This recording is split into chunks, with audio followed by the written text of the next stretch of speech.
พวกนาคนับร่วมกันแล้วได้เท่าใดบัดนี้หรือ13มื้ออื่นก็พากันโกนหัวซะโกนหัวแล้วก็คัดผ้าเลือกผ้าตามความสูงความต่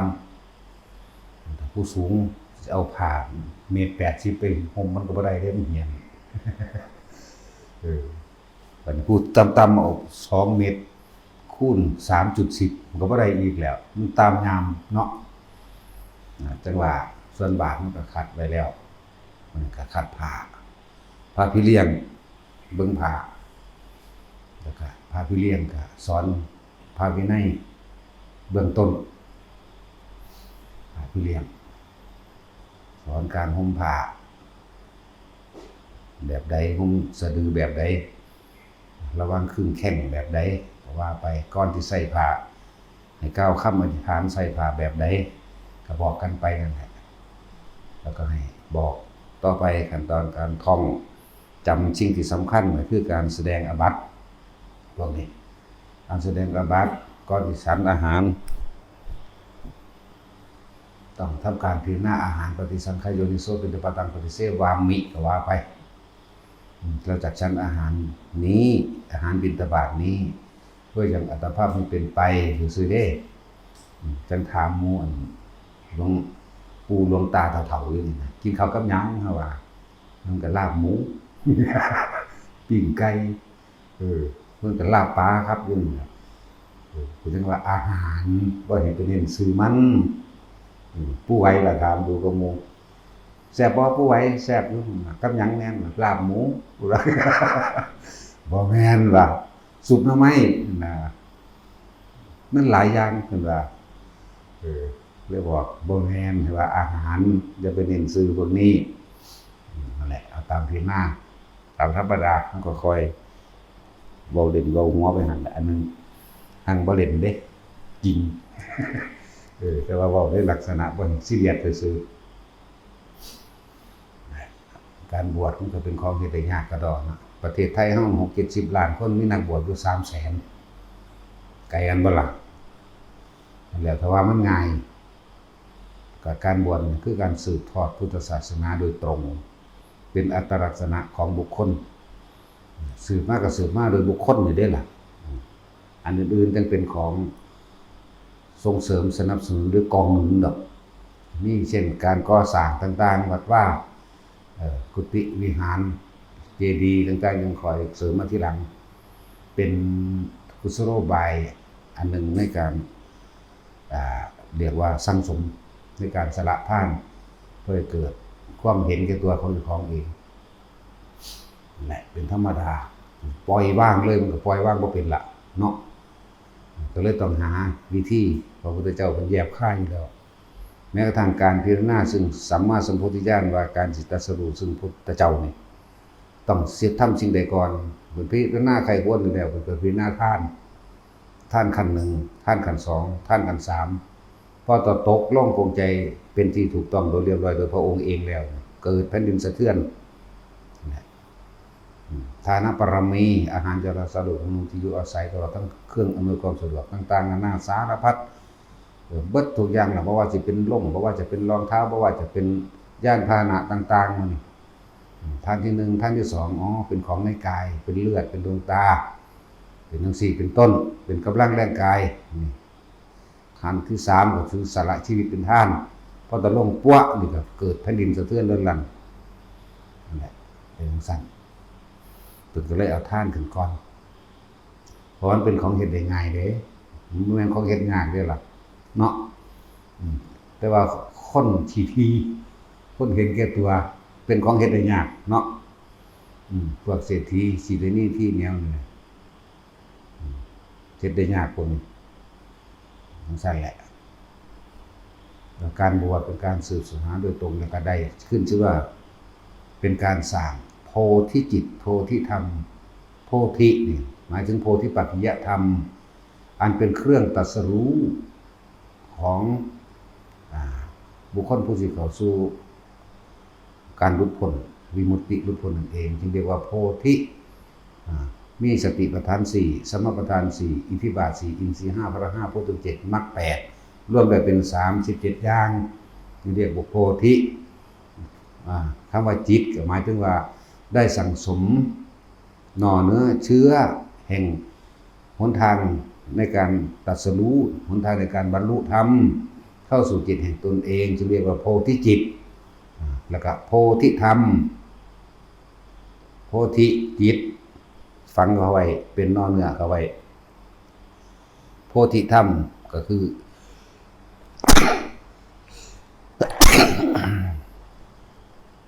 ธรรมกับหมายถึงความจริงหนทางเข้าสู่ความเป็นจริงเข้าสู่ความปล่อยวางเองที่เรียกว่าขึ้นชื่อว่าเป็นญาติศาสนาได้บ้างนี่เป็นสากยบุตรเป็นสาวกะเป็นสาวกผู้เดินตามกับแมนส่วนโพธิจิตโพธิธรรมอีกอย่างหนึ่งอันเป็นของโพธิสัตว์กับอย่างหนึ่งเด้เป็นสยามผู้พวกนั้นคนละแบบกันอยู่แต่ว่ากะอาศัยทางเดียวกันนั่นแหละแต่ว่ามันนั่ง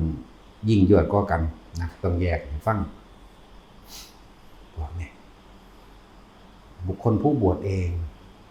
มีอานิสงส์60กับจากว่าล่ะสั่นเด้บุคคลผู้เป็นมารดาบิดาได้ทันทีเด้นี่แหละที่เขาพากันถกเถียงกันอยู่เรื่องว่าการบวชเป็นการทดแทนบุญคุณของมารดาบิดาหรือไม่เป็นพ่อแม่นี่มันต้องสร้างบุญสร้างกรรมมานำกันแหน่เห็นบ่ล่ะมันจึงสามารถบวชกันไปอานิสงส์ตัวนี้สิคุ้มไปเลยถ้าผู้อยู่สูงอยู่แล้วก็สูงขึ้นไปเลยเด้จากว่าล่ะถ้าผู้อยู่ต่ำก็ขยับขึ้นมาอีกหรือถ้าต่ำเกินไปไม่อาจสามารถรับได้รอไว้ตรงนั้นหมายถึงตัวบุญนะตัวบุญศีลกินทานทั้งหลายรอไว้ตรงนั้นซะก่อนจนคือถึงเวลาอันเหมาะปุ๊บดูดขึ้นมาเด้นั่นแหละบัดนี้พูดถึงอานิสงส์โดยทิฏฐธรรมเวทนิยธรรมหมายถึงปัจจุบันนักขณะที่ได้พ่อกับแม่เดี๋ยวนี้เห็นลูกบวชดีใจบ่ดีใจหางคนก็ให้น้ำตาไหลเหมือนเด้นั่นแหละบุญมันเกิดขึ้นแล้วเกิดเป็นความอิ่มอกอิ่มใจเป็นความสงบเย็นภายในใจเป็นความปลอดโปร่งโล่งใจสบายใจว่าลูกบวชนี่เป็นบุญในขณะที่มีชีวิตอยู่บุญคือความสงบเย็นบ่เป็นวัตถุเป็นสิ่งของแต่ว่าเป็นความอิ่มในอารมณ์ที่พอใจบ่ล่ะจึงเอิ้นว่าบุญคือความสงบเย็นพ่อแม่ศาสตร์ได้โลด30กับพุ่นเด้บ่ธรรมดาเด้จะเกิดอยู่ในวงล้อมแห่งพุทธศาสนาเข้าใจว่าล่ะคนที่เกิดในวงล้อมแห่งพุทธศาสนามันมีโอกาสบรรลุธรรมได้ง่ายๆเด้บ่ได้คือพวกเดรัจฉานทิฏฐิต่างๆเด้พวกต่างๆที่เป็นเดรัจฉีพวกเดรัจฉีบุคคลผู้เห็นผิดตามความเป็นจริงเด้จักว่าล่ะเห็นผิดจากความเป็นจริงนะพวกนั้นไม่แต่ความเชื่อแต่ไม่เข้าถึงความจริงเด้พวกนั้นเขาเชื่อว่าพระเจ้าสร้างโลกเขาเชื่อว่าพระพรหมสร้างโลกเขาเชื่อว่ามีสิ่งศักดิ์สิทธิ์สร้างโลกดลบันดาลมาล่ะแต่ว่าคำว่าธรรมนี่บ่มีสิ่งศักดิ์สิทธิ์บ่มีสิ่งที่ดลบันดาลมีแต่อยากได้อะไรทำเองเฮ็ดเอาเองเบิดสัตว์โลกเป็นไปตามการกระทำของตนเองย่อมได้รับผลแห่งการกระทำของตนเองทั้งหากแล้วพวกเดรัจฉีนี่ความเห็นผิดจากความเป็นจริงนี่คิดว่ามีผู้ดลบันดาลมีผู้สร้างให้เห็นบ่ล่ะเพิ่นต้องแยกออกเป็นสัตตทิฏฐิและอุเฉททิฏฐิมั่งบัดนี้แยกเป็นความเห็นผิดเบิดอุเฉททิฏฐิเป็นผู้บ่มีบุญบ่มีบาปตายแล้วก็แล้วไปบ่มีอีหยังนี่สัตตทิฏฐิมีความเห็นว่าเกิดไปแล้วนี่78กับบรรลุอรหันต์พ้นไปเลยว่าซั่นแล้วก็เคยเกิดเป็นอะไรอย่างไรเช่นไรก็เป็นอยู่เช่นนั้นจนกว่าจะพ้นนั่นเป็นความเห็นผิดเข้าใจว่าละบัดเห็นผิดแหวกจากนี้ขึ้นไปอีกก็ยังมีบัดนี้ยังว่านี่แหละมีแต่ความเชื่อแต่ไม่มีความจริงนี่สั่นฉะนั้นการบวชจึงเป็นการทดแทนบุญคุณของพ่อแม่พ่อคิดเอาง่ายๆยุคสมัยนี้นี่แหมบวชให้พ่อแน่บวชให้แม่แน่ยังมีแต่เล่นแต่นั้นหลายแต่สิเป็นจังไดมานี่พ่อกับแม่ก็มีความหวังกับเจ้าได้ลูกเอ้ยนี่แม่นบ่ล่ะบวชให้พ่อกับแม่จักเพิ่นสายแน่นี่พอแต่เห็นลูกห่มผ้าเหลืองเท่านั้นเลยล่ะมันก็ให้กับห้องขึ้นมาลูกก็ยังมีแม่นบ่นั่นแหละ ถกเถียงกันเฮ็ดหยังแนวจังซั่นซื่อๆเนาะเป็นการส่งเสริมและสนับสนุนเป็นกุศโลบายอย่างหนึ่งก็ได้ตัวแต่แม่นมันบ่มีบุญกุศลก็เลยแต่ว่านี่มันมีแหมสิเถียงเอามานะทิฏฐิเอาความเห็นเจ้าของมาเป็นไงเฮ็ดหยังนั่นแหละวันนี้ผู้เป็นเจ้าภาพบวชพระเด้เป็นดุจดังว่ามารดาบิดาเลี้ยงแต่ว่านี่15กับเจ้าภาพมีส่วนร่วมแม้1 บาทเข้าใจว่าล่ะ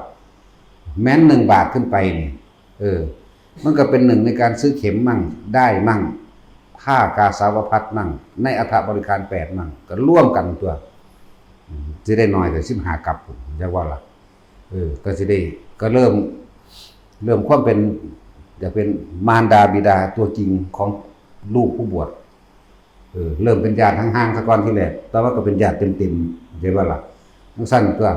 อะไรขึ้นชื่อว่าได้เป็นญาติแห่งพุทธศาสนามารดาบิดาเนี่ยเป็นญาติเต็มๆเลยบัดนี้เอากูเป็นพ่อแม่พระมั้ยใช่ป่ะล่ะเหมือนกันก็กับพระเจ้าสุโธธนะก็มีสิริมหามายาหรือพระเจ้าบดีโคตมีเหมือนนั้นแม่นบ่ล่ะแล้วเริ่มแรกแล้วก็มาแบบนั้นคือกันนั่นแหละจังว่าให้ความเห็นซื่อๆเด้เสื้อบ่เสื้อก็สร้างเฮ็ดบ่เฮ็ดก็ตามเด้บ่ได้เงิดให้ความเห็นเป็นตามความเป็นจริงนั่นผู้พ่อเห็นลูกบวชอยู่นี่ดีใจบ่นี่ผู้เป็นพ่อนี่พ่อเร่งใจดีใจบ่ล่ะเห็นบ่ล่ะมันมีอารมณ์อยู่เลยพ่อมันก็เลยจังซั่นแล้วดีกว่าลูกไปหาเล่นหาเล่งไปได้เป็นห่วงเนาะนั่นบ่ล่ะเอาไปมาลูกดึงพ่อเข้าวัดนั่นแต่จังซั่นแหละเว้ยเข้าสู่ขอวัดปฏิบัติภาษาอยู่บ้านนี่ไปเฮ็ดอีหยังเลี้ยงปูเลี้ยงปลาแล้วก็ตั้งวงดอกกินกันตายเว้าสำเร็จเท่เมาซื่อๆแม่นบ่เฮาคือว่าปากกันนี่บ่มีบ่พยักหน้าโอ้ยเนาะจะให้ได้ด่าเอาหามึงนี่นี่เว้าก็เว้าให้ต้อหน้าจังซี่ล่ะก็บ่ได้ไปเห็นนำพวกเจ้าเด้เนาะเว้ากับพูดน่ะโอ้ยขี้คุยว่าเมาแล้วคักเดี๋ยวจังซั่นแล้วแท้หรือบ่แท้ล่ะบัดนี้จังซั่นนี่เว้าให้เห็นนี่บ่ได้เอาตำราบ่ได้เปิดตำรามาให้ไปฟังเด้บ่ได้อ่านหนังสือผู้ใดฟังเด้เอาความจริงต่อหน้าต่อตาเดี๋ยวนี้ก็มีจังซั่นแหละก็แทนบุญแทนคุณไปแล้วก็แทนแบบนี้ล่ะมันก็เบิดห่วงเด้ล่ะบ่ได้ว่าสิไปสร้างอนาคตมันโอ๊ยมันได้เมียไปแล้วชักสิแนวใดแม่นบ่ยากมันนั่นแหละนะจังว่าอย่างนั้นมันตัวมันจะเราก็มาขอเงินไปเฮ็ดนั่นไปเฮ็ดนี่ไปสร้างครอบครัวมันเนาะบ่มีอยู่แล้ววันนี้โอ้เอาเขาทกสซะเฒ่าว่าเด้จังซั่นล่ะนี่มันก็ตัดห่วงออกมาได้ตัวจังซั่นล่ะคือว่ามันก็เชื่อฟังหลวงพ่ออยู่เด้เนาะมันก็ไปอยู่กับเมียมันทีแรกมันบ่มาทางเดียวกันที่ฟ้าแมงโลดมันปลายอีหลีเว้ยมันปลายอีหลีเด้ไม่เสียเวลาไม่ถ้ามันนั่นบ่ได้ก็เอาผู้ใหม่ก็ได้ตัวเดียวนี้เนาะนะว่าถ้าช่วยเอาว่าเจ้าบ่เอาแล้วมันมาทางเดียวกันอยู่ถ้ามันมาทางเดียวกันอยู่มันก็เป็นเท้าซ้ายเท้าขวาที่เกื้อหนุนกันในการสร้างสมบุญบารมีเข้าใจบ่ล่ะถ้ามันบ่มาทางเดียวกันมันสิเป็นอสุรกายดึงเฮาลงเด้ดีบ่ดีมันเฮ้ยแล่นไปตายกับวัดนั่นแหละมันสิได้สแตกหยังมันสิบอกไปหั่นได้บ่นี่มันไปสละงมง่ายนี่มันสิบอกไปหั่นบัดนี้เฮาก็มีอารมณ์เถียงกันแน่เฮ็ดไปเฮ็ดมาก็อาจสิเห็นคอยตามเขาก็ได้เนาะโอ้มันมีอานุภาพรุนแรงก็เด้เนาะตาสินโอ้ว่าแบบตาสินแล้วเข้าอยู่ทั้งสองผัวเมียไปเรียนน้ำตาสองผัวเมียไปเรียนน้ำตานี่ซั่นแหละพูดถึงอานิสงส์การบวชขึ้นชื่อว่าผู้ใดได้เป็นญาติศาสนาก็คือให้ลูกบวชให้เมียบวชให้ผัวบวชเด้เรื่องสั้นเด้แล้วก็ให้ข้าทาสบริวารบวชส่วนให้ข้าทาสบริวารบวชก็มีอานิสงส์บ่มากเท่ากับลูกที่ออกเป็นสายเลือดแห่งตนได้5กัปมั่งได้15กัปมั่งข้าทาสบริวารที่บวชเป็นภิกษุก็เหมือนกับว่าตัวเองเนี่ยเป็นพ่อเลี้ยงแม่เลี้ยงเข้าใจบ่ล่ะได้15กัปหมายถึงบวชพระ เด้อถ้าให้บวชเนรก็ได้5แต่บุคคลผู้เป็นเจ้าภาพบวชโดยบ่รู้จักกันก็สร้างแต่ขอเป็นเจ้าภาพบวชเพื่อส่งเสริมหรือจันโลงแห่งพุทธศาสนาเอาไว้โดยศาสนาบุคคลนี้15กับถ้าเป็นเจ้าภาพบวชเนร5กับเฮาสิเวียนว่ายเขาจะเวียนว่ายตายเกิดนี่ถ้าเฮาบ่ทันถึงนิพพานเฮาสิเวียนว่ายตายเกิดในเฉพาะพุทธศาสนาเท่านั้นสิบ่ไปศาสนาอื่นเลยเพราะศาสนาอื่นมันแค่ความเชื่อไม่ใช่ความจริงบ่ได้เห็นตามความเป็นจริงเด้ศาสนาอื่นมันมีมาก่อนศาสนาอันพวกนี้เบิดนั่นแหละซุมื้อนี้มันบ่มีก่อนคริสต์มีก่อนอิสลามมีมาก่อนเบิดนั่นแหละตะกี้ที่ว่าพระพรหมเจ้าสร้างโลกมันมีมาก่อนเขาพวกนี้อีกเด้อตะกี้ว่าพรหมสร้างโลกพรหมตัวนั้นมาใส่สพ่อกับแม่บ่เชิงกันในโลกซะก่อนเลยแม่นบ่ล่ะมันก็ค้างคาอยู่จังซี่แหล้วเป็นจังซั่นแหละมันบ่ฟังความเด้มันเขาว่าเข้าใจว่ามันพ้นแล้วเด้เดี๋ยวมันเบิดอายุก่อนเดี๋ยวมันสิลงเองดอกก่อนมันสิไปเป็นจังซั่นได้มันก็มีการทำบาปทำกรรมกับผู้ฆ่าปลาฆ่าสัตว์คือกันนั่นแหละเป็นจังซั่นคนที่บ่เคยทำบาปบ่มีดอกคนที่บ่เคยเลวบ่มีดอกแต่ดีมันมาหาเกิดแม่งยังไผก็เลยเนาะจังซั่นล่ะเว้ยนั่นแหละคนดีเขาบ่มาเกิดดอกมันต้องพวกสารเลวทั้งหมดก็คือพวกเฮานี่แหละนั่งสาบลาบอยู่นี่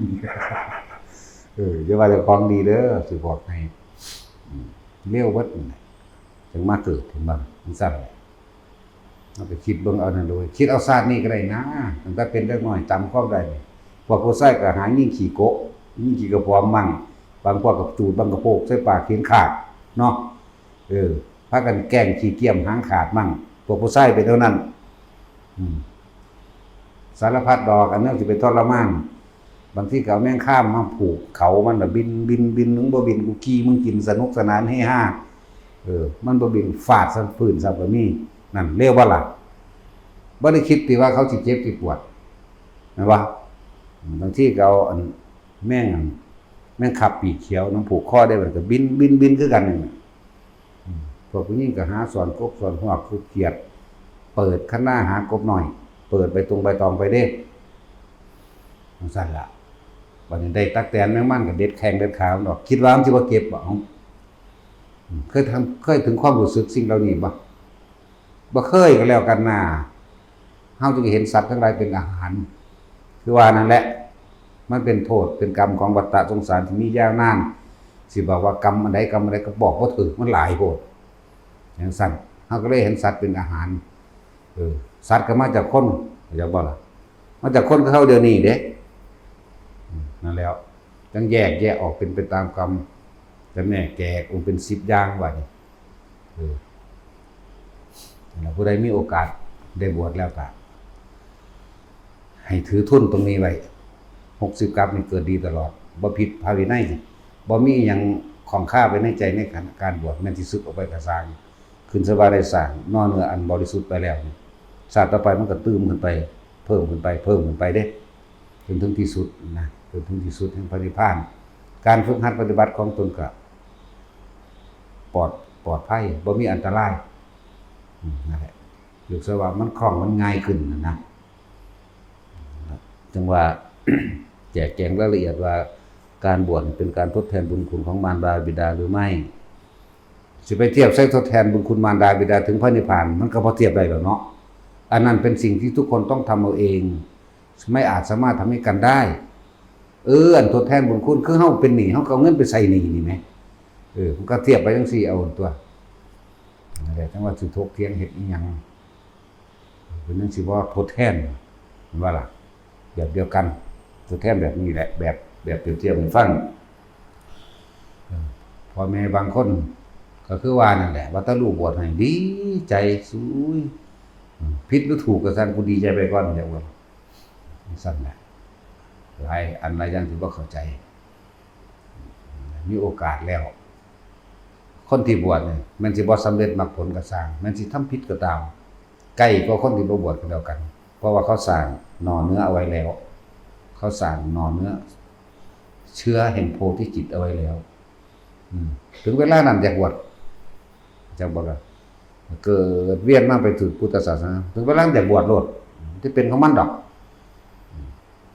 คือจังเน้นหน่อยนะโมมันจากมาบวชแต่มัน5 ปีมันตัวมันแอวบวชยันดินมันดวนตัวมันน้อยโพดมันจบบ่แม่นจบป.6 ป.1เนาะมันมาเนาะมัน6-7 ปีแล้วจังให้มันบวชมันว่ามันบวชภาคฤดูร้อนนั่นเด้มันบ่แม่นที่มันยาวจนถึง4 ปีดอกนี่เนาะภาคฤดูร้อนว่าซั่นทุกฤดูเลยว่านี่ทั้งซั่นตัวนั่นแหละเขามีเสื้อของเขาอยู่แล้วมีแนวของเขาอยู่แล้วเลยอยู่ไปเลยสั่นนั่นแหละจ้ะบ่ต้องแปลกใจเลยที่ว่าในครั้งสมัยนี้เฮายินแต่พุทธกาลว่าสามเณรบรรลุอรหันต์แม่นบ่ล่ะก็เพราะว่าเขาสร้างไว้แบบนี้เด้เขาสร้างไว้แบบนี้โกนหัวเทื่อเดียวบรรลุเลยก็มีโกน2 เทื่อก็มี3 เทื่อก็มีแล้วนี่น้อยบรรลุเร็วๆพร้อมส่วนมากนั่นแหละเพราะว่าเขาเป็นผู้มีศีลบริสุทธิ์มาตลอดนะเขาก็เลยเร็วบ่มีเจ้ากรรมนายเวรมาของมาฆ่าปานใดบ่มีเครื่องกั้นบ่มีเครื่องท่านก็สร้างมาเป็นไปตามกรรมของเจ้าของเฮ็ดไว้นี่ล่ะเนาะถ้าทำสิ่งใดไว้ย่อมได้รับผลของกรรมนั้นสืบไปนี่เห็นบ่ล่ะสั่น ยังก็เพิ่นถามเธอจงอย่าเป็นบุรุษคนสุดท้ายแห่งเราตถาคตเลยหมายถึงว่าบวชมาแล้วก็ศึกษาพระธรรมคำสอนธรรมบทต่างๆแม้นสิบ่บรรลุก็สร้างศึกษาพระธรรมศึกษาไปไม่พระวินัยเป็นเครื่องรักษานักบวชฉะนั้นนักบวชจะต้องรักษาพระวินัยศึกษาดีๆแล้วก็กระทำตามนั่นเองแม้นเฮาสิบรรลุหรือบ่บรรลุก็สร้างสิ่งที่เฮาสิตอบแทนกับหมู่คฤหัสถ์เนี่ยรวมทั้งหลายผู้มีศรัทธาก็คือธรรมะเท่านั้นเฮาก็แสดงธรรมนี่แหละใช่บ่ล่ะจะไปฟังได้พวกว่าบ่บรรลุแล้วจะไปแสดงแม่นบ่ล่ะจังซั่นแล้วว่าซั่นก็บ่มีไผแสดงโดดแล้วบ่มีผู้ใดว่าเจ้าของบรรลุเด้เนาะนั่นแหละหาเทื่อพระเฒ่าๆก็เว้าหากบวชจะแสดงธรรมโลดเจ้าของบ่ก็สิตายแล้วจังแสดงบวชยังโดนแท้เนาะเฮาบ่คือหมู่เด้หากบวชจากสร้างวัดโลดบารมีเขาแม่นบ่ล่ะก็ของเขาเฮ็ดเอาเองแต่ของสิไปห้ามเขาเฮ็ดหยังเนาะ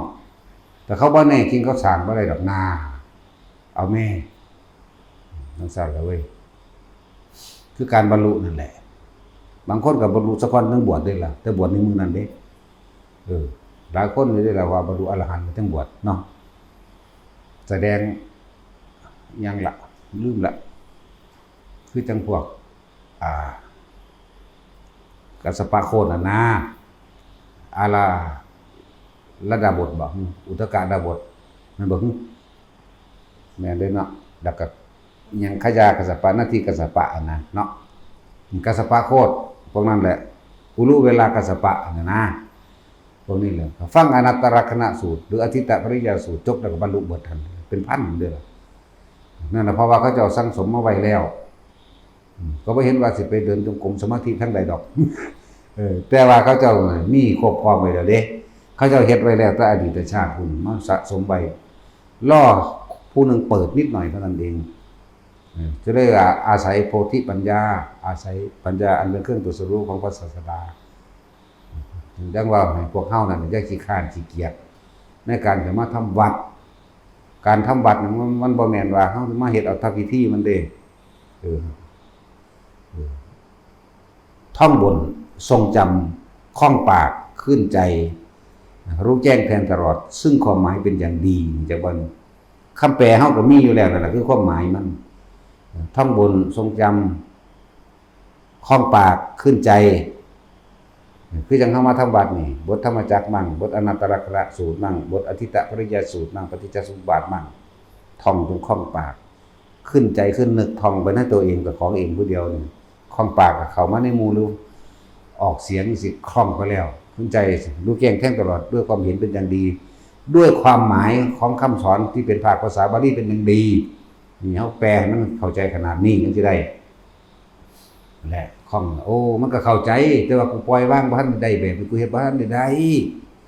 แต่ว่ามันก็เป็นสมบัติของเฮาแล้วมันคล่องปากมันขึ้นใจแล้วมันก็เข้าใจความหมายทั้งเบิดที่เพิ่นแสดง กับพ่อได้คมตัวเองไว้อยู่เด้เห็นบ่ล่ะดาวมันบ่แม่นอานิสงส์แค่นี่สุว่าเฮาไปตกที่สวรรค์ณชั้นใดชั้นหนึ่งหรือพรหมโลกขั้นใดขั้นหนึ่งเมื่อมีภิกษุผู้ทรงฤทธิ์ขึ้นไปแสดงธรรมก็สามารถที่จะบรรลุได้เลยสิบรรลุโสดาสกิทาคาอนาคาหรืออรหันต์ก็แล้วแต่ได้ตามของไผของมันเนาะฟังของขังฟังสังขังบรรลุก็ได้เลยล่ะมันบ่ล่ะจังซั่นล่ะจังว่ามันบ่ได้สูญหายไปไหนดอกที่บอกว่าบ่ได้สวดบ่ได้บวชมาเพื่อสิมาสวดมนต์ผิดคำว่าสวดตัวนี้หมายถึงว่าเฮาท่องจำคำสอนพระพุทธเจ้าตะกี้ก็ใส่ปากต่อปากเทระวาทเทระคือพระผู้เฒ่าวาทะคือคำพูดสืบคำสอนกันเพราะว่าเอาปากต่อปากนี่เองถ้าว่ามีผู้ทองมามันสิเอาอย่างมากจดบันทึกได้เดี๋ยวนี้จะเริ่มต้นมาตั้งพระพุทธเจ้าพระอานนท์จำได้หลายกว่าหมู่ผู้จำได้คือพระอานนท์ครับกับบ่ทอพระอานนท์ดอกก็มีอยู่นั่นแหละก็บัดนี้ผู้เป็นอาจารย์ท่องจำได้แล้วก็ไปสอนศิษย์ต่อศิษย์ก็ท่องจำได้แล้วก็ไปสอนศิษย์ต่อจังซี่ว่าจนพระพุทธเจ้าตายแล้วจังพากันมาเรียบเรียงผู้ใดจำอันใดได้ก็เอามาเว้าให้กันฟังเรื่องเทรวาทฟังจากพระผู้เฒ่าพระผู้มีอายุกว่านั่นแหละฟังมาแล้วก็จังจดเป็นตัวหนังสือบันทึกไว้ก็บัดนี้นั่นแหละก็เลยว่ามันบ่แม่นแค่ว่าเฮาสิมาบวชเราบ่ได้หยังได้ทุกอย่างหนึ่งเฮาสร้างโพธิจิตโพธิธรรมเป็นนอนเนื้อเชื่อแห่งพุทธะเพื่อสิเดินทางเข้าสู่ความหลุดพ้นของตนเองนี่ก็อีกหนึ่งมารดาบิดาได้หรือไม่ได้บ่หาแต่ว่าหยังก็สร้างได้คือเก่าบ่หาแต่ว่าขอผลทานขอบุญนี้จนถึงแด่มารดาบิดาของข้าพเจ้าก็บ่หาแต่ว่ามันได้คือเก่าจังซั่นแล้วบัดนี้มารดาบิดาต่อไปก็คืออย่างว่าเหมือนกับก้อนหินมันตูมลงน้ำตัวติดเท่ากับพวกก้อนนั้นว่าก็จังคอยสานไปเป็นเปรียบเทียบอีกอย่างนึงเหมือนพระโมคคัลลาและพระสารีบุตรก้อนเพิ่นที่เขาสู่นิพพานเพิ่นก็ระลึกเบิ่งโอ้มารดาบิดาของเรานี่ในอดีตชาติระลึกเบิ่งแล้ว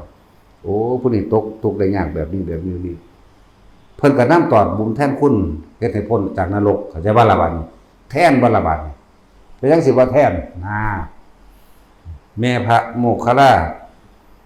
นั่งอันนั้นอยู่ในคูตนรกอีกคนหนึ่งอยู่ในโลลวานรกอีกคนหนึ่งมหาอเวกีนรกโดยซ้ำบาดเพิ่นน่ะยกตัวอย่างทั้ง3แล้ว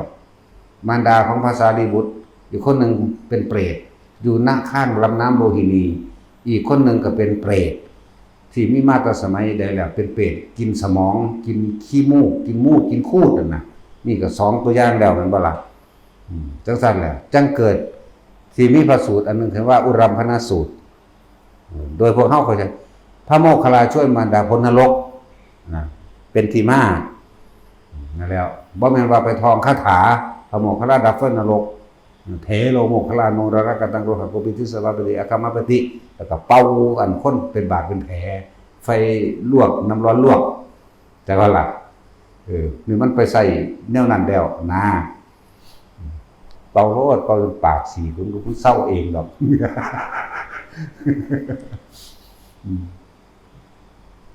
นั่นแหละเป็นที่มาว่าเพิ่นทดแทนบุญคุณนี่แหละการบวชเป็นทดแทนบุญคุณบ่เป็นจนเกิดว่า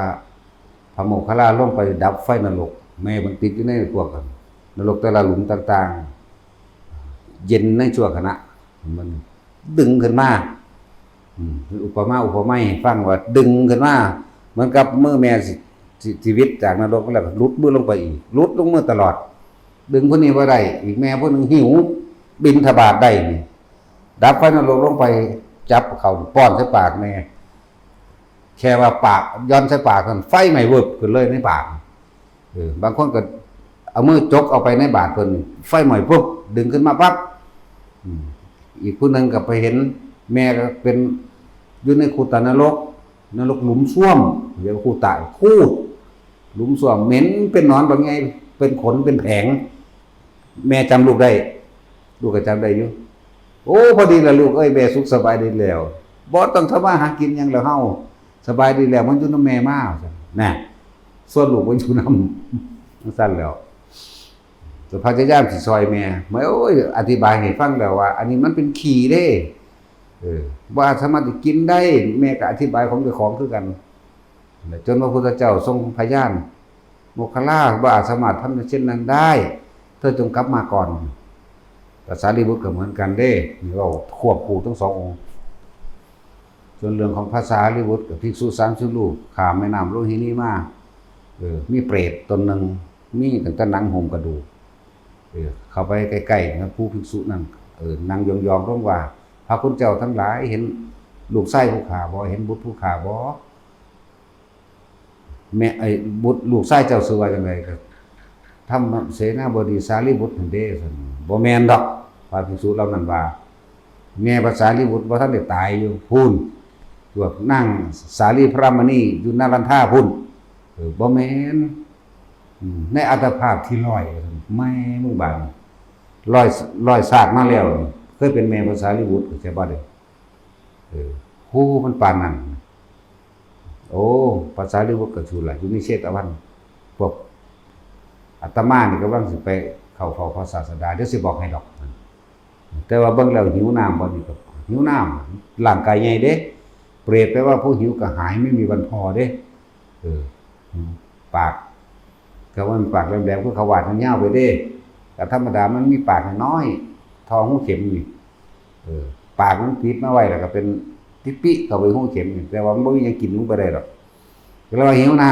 ำก็เลยนอนลงโตบักใหญ่น่ะ80 ศอกพุ่นว่าเปรตตัวนั้น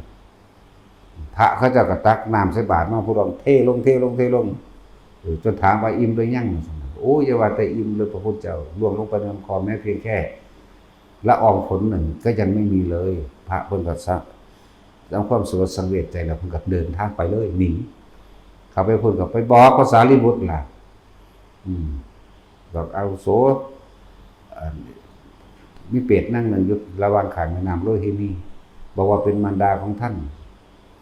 ในอัตภาพที่ร้อยเพิ่นก็มีญาณของเพิ่นอยู่แล้วก็ระลึกปั๊บเกิดความเมตตาสงสารแม่นั่นเพิ่นก็มาโดยฤทธิ์ของเพิ่นนี่แหละวึบมาถึงแม่พอดีบาดมาตักน้ำให้แม่กินคือกันแล้วก็ถามเดียวกันแหละบอกว่ามารดาอิ่มหรือยังบอกบ่เดี๋ยวว่าจะอิ่มเลยลมเม็ดฝนเดียวก็บ่มีนั่นซั่นก็กลับไปเห็นเปรตในสมัยศาสตร์นั้นที่สมัยนั้นพระพุทธเจ้าเฮาเป็นพ่อเพิ่นแล้วก็ได้แม่ผู้นี้เกิดเป็นพ่อค้าเป็นเศรษฐีเด้ตอนที่มีชีวิตอยู่ภาษาลีบุตรก็เริ่มเป็นหนุ่ม16ในสมัยนั้น16 ปีประมาณนี้เอาตามอย่างพอนั่นพอมาเฮ็ดไปทั้งพ่อทั้งแม่เฮ็ดไปนำกันซะก่อนแต่ว่าผู้แม่นี่บ่มีใจ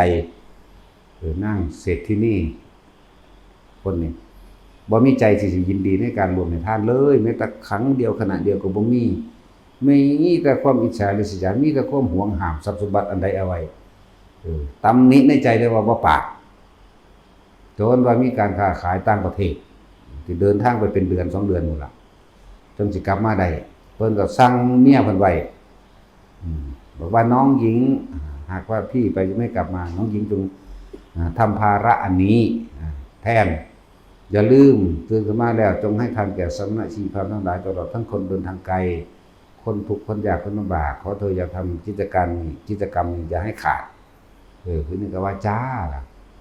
จ้าจังได๋ล่ะ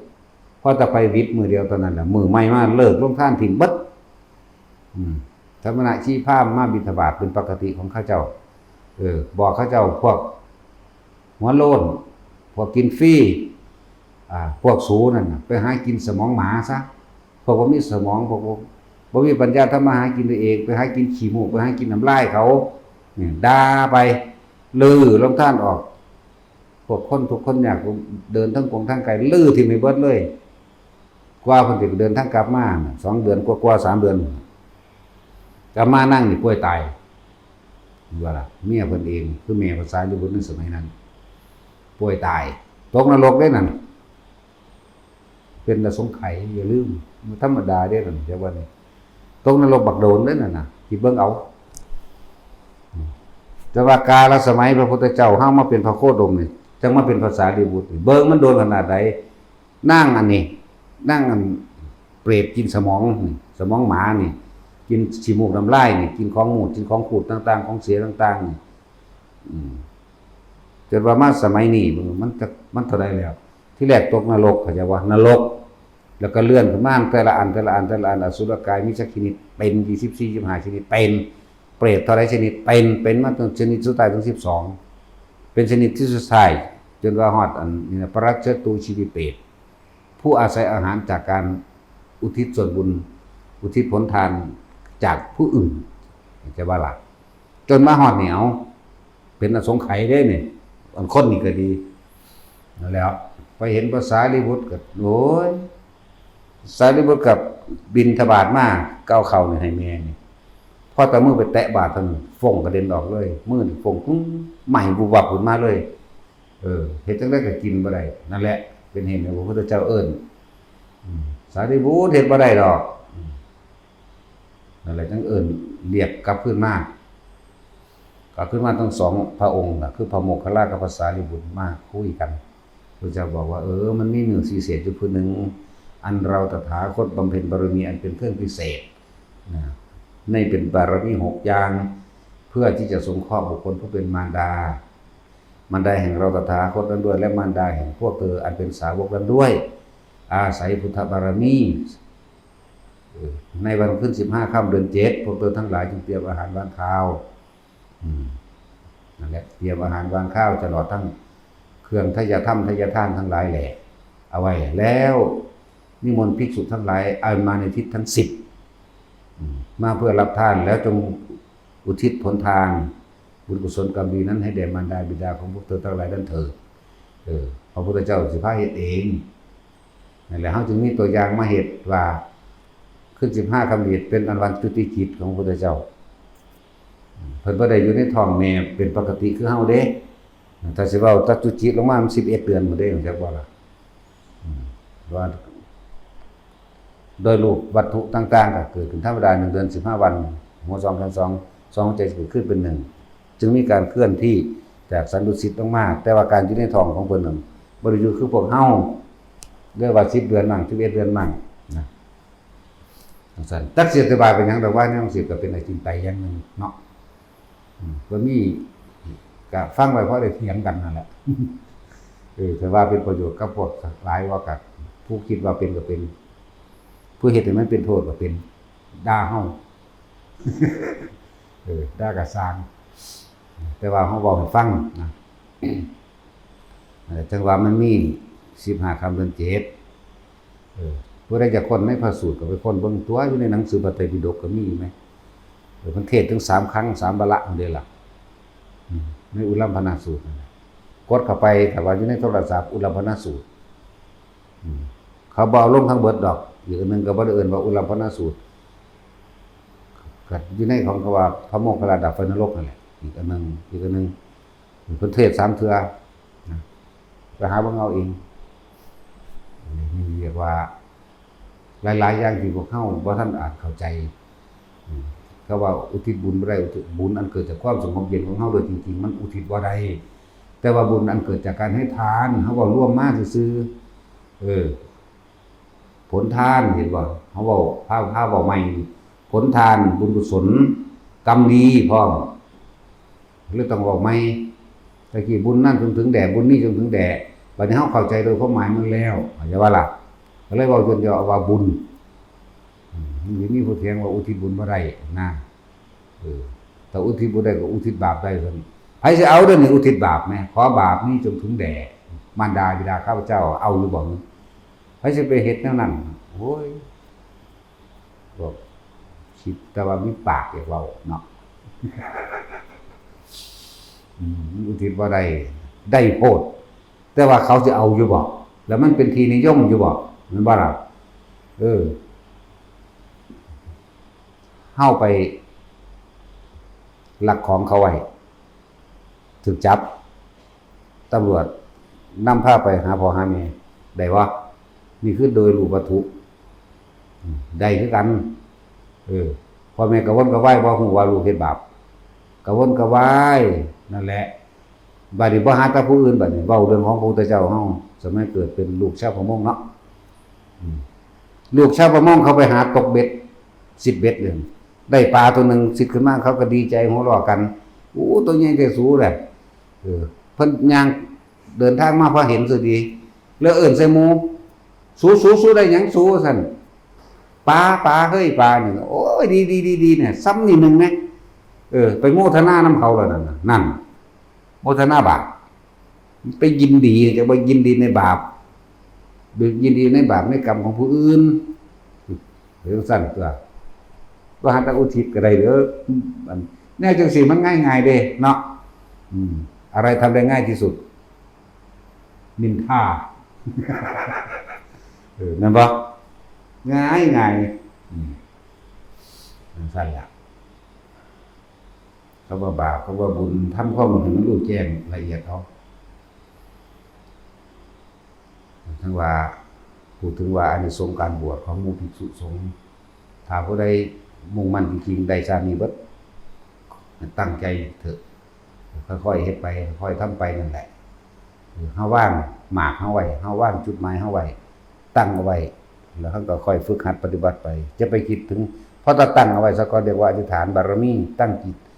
จิตมุ่งมั่นสู่จุดหมายว่าขอให้ชาตินี้เป็นชาติสุดท้าย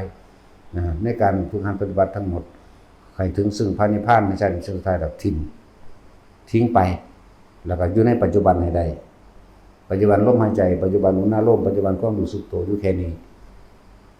ได้บ่ได้ก็สร้างบ่เข้าใจบ่ล่ะแต่ว่าได้คือมันประกาศคะเนไว้จากอดีตสู่อนาคตไว้แล้วแต่ว่าบ่ได้มันสิท้อถอยได้หรือบ่ได้ก็สร้างนะจะไปคิดแค่อยู่ลมได้แค่อยู่อุณหภูมิได้แค่นี้เฮ็ดไปเถอะนั่นแหละว่างอดีตอนาคตก็เกิดบ่ได้ผู้ใดกังวลในอนาคตของตนย่อมไม่สามารถที่จะหลุดพ้นออกจากอดีตนั้นด้วยเด้เพราะคนเฮาเอาอดีตนี่แหละมาเป็นอนาคตบ่รู้จักปัจจุบันรู้สึกตัวทั่วพร้อมในขณะอยู่แค่นี้1ดอกเฮ็ดไปเถอะเฮ็ดเอาตัวของไผของมันแหมเนาะสั่นพูดถึงว่าอานิสงส์ของการบวชเด้อภิกษุผู้บวชเองอานิสงส์ของสุขภาพหากมันบ่ยากไปฮอดพุ่นดอกส่วนมากนะแต่ว่าพูดถึงอานิสงส์เอาไว้สักก่อนว่าภิกษุแม้นผู้บวชเข้ามาแล้วว่าเว้าถึงการทำทานต่างๆให้กับหมู่ภิกษุสงฆ์สิทุศีลบ่ทุศีลสิบริสุทธิ์บ่บริสุทธิ์ก็สร้างบุญอันเกิดจากการให้ทานบุญเกิดจากผู้ให้ไม่ใช่ผู้รับเข้าใจบ่ถ้าเฮาทานแม้กระทั่งว่าเพิ่นเว้าอานิสงส์ไว้ทานให้สัตว์เดรัจฉานแม่นบ่ทานให้สัตว์เดรัจฉานก็ยังมีอานิสงส์เป็นร้อยบัดนี้ทานให้บุคคลผู้ทุศีลมีอานิสงส์ยิ่งกว่าทานให้กับสัตว์เดรัจฉานอีกแน่แล้วบุญมันเกิดขึ้นจากไผสัตว์เดรัจฉานเอาให้เฮาได้บ่ก็บ่ได้เกิดจากเฮาเป็นผู้ให้ต่างหากเพิ่นได้เอาเปรียบเทียบไว้สัตว์เดรัจฉาน100ครั้งก็ใช้คุณศีลนั้นเพียงครั้งเดียวไม่ได้คุณบ่มีศีลธรรมเลยให้กับคนไม่มีศีลธรรมเลยกับให้ผู้ทรงศีลผู้มีศีล5ขึ้นไปนี่ครั้งเดียวก็ครบไปแล้วบัดนี้แม้นให้ผู้ทรงศีลแม้น100ครั้งก็สู้ผู้ทรงฌานไม่ได้เข้าใจบ่ล่ะแม้นให้ผู้ทรงฌานแม้น100ครั้งก็สู้ผู้ได้อริยโสดาบันขึ้นไปไม่ได้เพิ่นเรียงลำดับมันแบบให้โสดาสกิทาคาอนาคาให้อรหันต์ให้สาวกซ้ายขวาให้พระปัจเจกให้พระพุทธเจ้าต่อมาว่าจังได๋แม้ท่านให้พระพุทธเจ้า100ครั้งก็ไม่สามารถอานิสงส์ยังไม่เท่าให้กับสังฆทานเพียงครั้งเดียวนั่น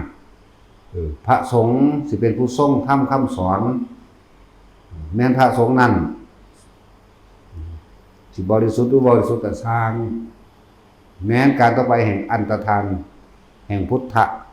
หมายถึงอันตรธานของศาสนาพระพุทธเจ้าโคดม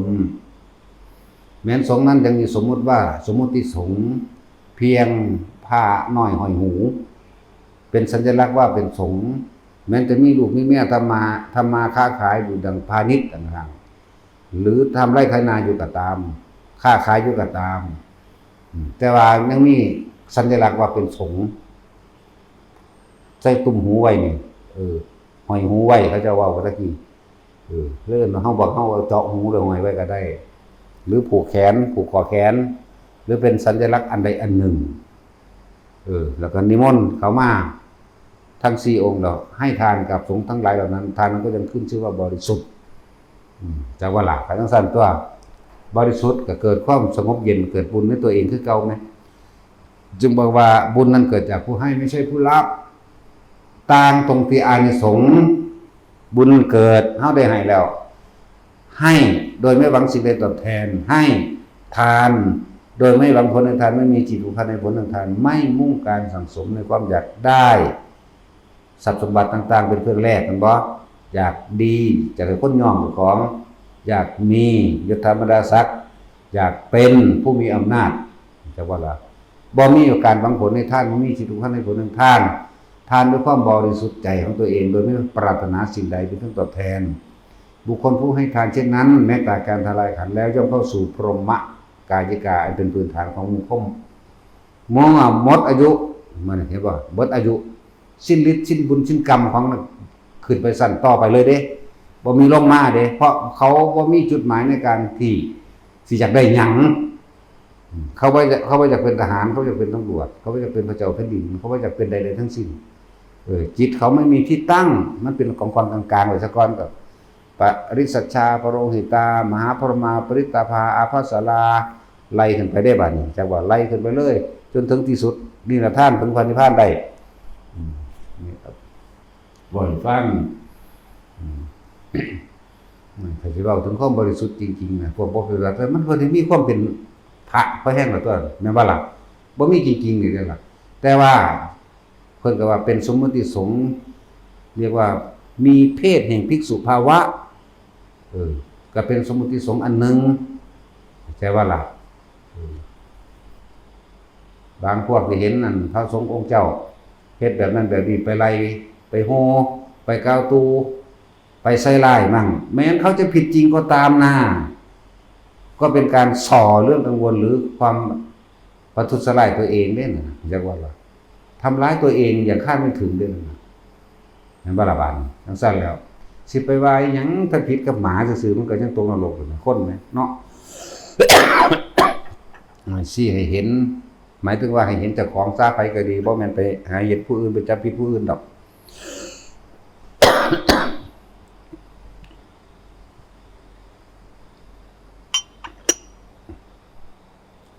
มันจะได้กินโคกว่าตัดสิน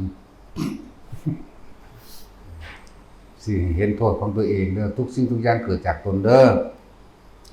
บ่ได้เกิดจากผู้อื่นมาเฮ็ดให้เฮาเด้เฮาสิไปโมทนาบาปเขาเฮ็ดหยังแม่นบ่กรรมเป็นของผู้เฮ็ดต่างหากตัวของไปเสือกไปยุ่งกับเขาเฮ็ดหยังแม่นบ่ล่ะผู้ใดทำอันใดไว้ก็ย่อมได้รับผลของกรรมนั้นๆสืบไปพระพุทธเจ้าเฮาแค่ว่าไปยินดีกับเขาที่เขาตกเบ็ดสิปลาได้เนาะแค่ว่ามันยังสูตัวใหญ่แต่ดีตบมือนำเขาซื่อๆแหมก็ยังมาเป็นโรคปวดหัวเป็นประจำอีกขนาดแล้วเอิ้นว่าไปโมทนาไปยินดีร่วมกับการกระทำบาปแค่นั้นนึงเด้บัดนี้สิไปว่าหยังกลับไปซอยเขาหลักหนักกว่าเก่าอีกตัวเนาะหลายอย่างอยู่ดอกพวกเขาบ่รู้หรือว่าบุญเกิดจากผู้ให้เฮาสิให้ทานกับสัตว์เดรัจฉานก็ตามเฮาก็บ่หวังหยังอยู่แล้วให้กับคนทั่วไปให้กับผู้มีศีลก็สร้างให้กับผู้ทรงฌานก็สร้างครับเกิดจากผู้ให้คือเก่าโสดาสกิทาจนถึงอรหันต์ฮอดพระพุทธเจ้าก็ตามเห็นบ่แต่ว่าบัดนี้อานิสงส์นี่อารมณ์อันพึงปรารถนาสิ่งที่พึงจะได้จากหมู่สงฆ์สิ่งที่พึงจะได้จากบุคคลผู้รับทานแห่งเราถ้าเขาเจ้าเป็นผู้มีศีลเขาเจ้าก็สิแสดงศีลธรรมให้เฮาฟังอานิสงส์ของศีลพวกเจ้าถ้ารักษาศีลได้เป็นคนมีอายุยืนเป็นคนมีความสมบูรณ์โดยรูปร่างลักษณะท่าทางเป็นคนมีเสน่ห์นั่นเขาเจ้าสิเว้าไปเห็นบ่ล่ะบัดนี้บุคคลมีฌานเขาเจ้าก็สิแสดงเรื่องฌานให้เฮาฟังเองถ้าก็สิมีแนวทางให้การปฏิบัติเดินทางของตัวเองโสดาก็สิแสดงโสดาสกิทาคาก็แสดงสกิอนาคาอรหันต์ก็สิแสดงไปตามลำดับของพระเจ้าดูว่าอานิสงส์ต่างกันอยู่นั้นเฮาสิทานให้พุทธเจ้าแต่ว่าเฮาหวังนั่นหวังนี่มันก็ว่าท่านได้เป็นบุญเด้อแต่ ของท่านยังอยู่เหมือนเดิมแต่บ่ออกแสงอะนะของท่านเนี่ยขูคือเก่าไม่ใช่ว่านี่ให้ขนมไข่ก่อนมันก็เป็นขนมไข่อยู่หั่นแทนที่สิเป็นแสงแห่งปัญญาต่อไปเนาะเพราะว่ายังไปแลกสาธุเด้อผู้ขาได้เกิดเป็นอันหยังพระเจ้าแผ่นดินเด้อจังซี่มันได้บ่ล่ะนั่นเรียกว่าเป็นบุญแต่ว่าบ่ได้ดอกถ้าสิเว้าอีกอย่างนึงเดี๋ยวต้องรัดขัดไว้ซะก่อนเว้นไว้แต่เพิ่นสิสงเคราะห์โดยการเข้าสู่นิโรธสมาบัติถ้าเพิ่นเข้านิโรธสมาบัตินี่เพิ่นสิสงเคราะห์จังขอแล้วได้มื้อนั้นซ้ำเด้เคยเว้าไว้อยู่ผู้ใดอ้างว่าเจ้าของสิเข้านิโรธสมาบัติผู้ใดอยากได้หยังไปขอเอานั่นน่ะความจริงมันได้มื้อนั้นเด้จะขอให้เป็นกษัตริย์ก็ได้เป็นกษัตริย์มื้อนั้นขอให้ทองจักตัน1 2 ตัน100 ตันได้มื้อนั้นแหละแต่ว่าล่ะจังซั่นแหละแต่ว่าเพิ่นเฮ็ดสงเคราะห์เฉพาะบุคคลบ่ได้เฮ็ดสงเคราะห์คนโลภบ่แม่นคนโลภทั่วไปสิไปขอได้ดอกบางที่เพิ่นจะว่าขอกูสิว่าอีห่ามันก็ยังมีแหมมันบ่ขอหยังหลายแต่มันคิดบ่ออกคนบ่อยากได้เด้เนาะไปเฮ็ดก็ไปเฮ็ดให้คนบ่อยากได้เด้ไปเฮ็ดตาค้อนเบิ่งได้แหม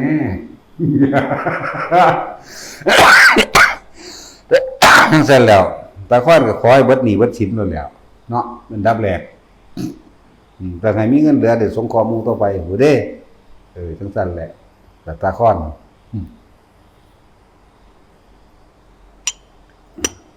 สงเคราะห์เพิ่นสงเคราะห์คนบ่อยากได้หยัง